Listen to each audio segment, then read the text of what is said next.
हमारे गांव में एक 17 उम्र का लड़का हुआ करता था जिसको रात में सोते हुए बहुत सारे शिव भगवान के सपने आए थे।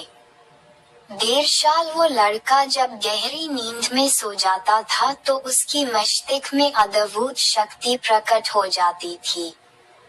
और फिर अचानक एक मंदिर के बहुत विशाल दरवाजे के पास ब्राह्मण वेश मुख्य एक पुस्तक लेकर खड़ा हो जाता था।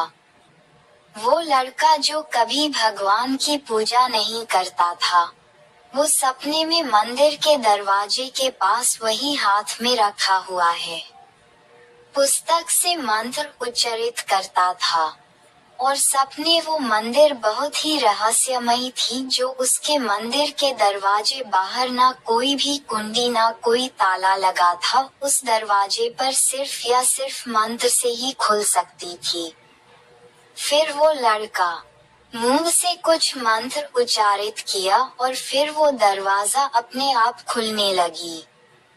फिर वो लड़का अब्बास हो रही थी जैसे कि सच में जाकर वहाँ खड़ा है, और दरवाजा खुलने की आवाज वो महसूस भी कर रहा है जैसे कि उसकी आंखों की सामने सब कुछ हो रही है। फिर वो दरवाजा वो लड़के की पढ़े हुए मंत्र से अपने आप खुल जाता है और वो किताब लेकर अंदर चला जाता है। अंदर वो देखता है बहुत अंधेरा है। वो लड़का वही अंधेरी से गुजरकर थोड़ी रोशनी से देखता है कि मंदिर के अंदर बहुत सारा दरवाजा है।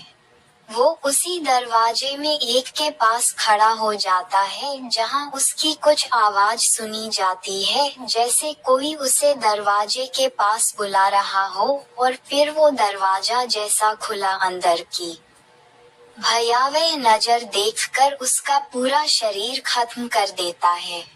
अंदर से एक मणि की तेज रोशनी प्रकाश हो रही थी, और वो आवाज जो उस लड़के को बुला रहा था वो एक नाग का था। वो नाग उस लड़के को बुलाया अंदर और उसके हाथ में जो किताब थी उसे तिजोरी में रखने को कहा। वो तहखाने में बहुत सी सोने की सिक्के, गहने और मूर्तियां बिखरी हुई थी। वो नाग जिस तिजोरी में किताब को रखने को कहा, दरअसल वही तिजोरी में वो नाग और मणि थी। वो लड़का जैसा ही वो तिजोरी में किताब रखी, वो नाग अपनी फैन से उन सभी को ढक दी और मणि की प्रकाश बंद हो गई। और फिर वो लड़के की स्वप्न टूट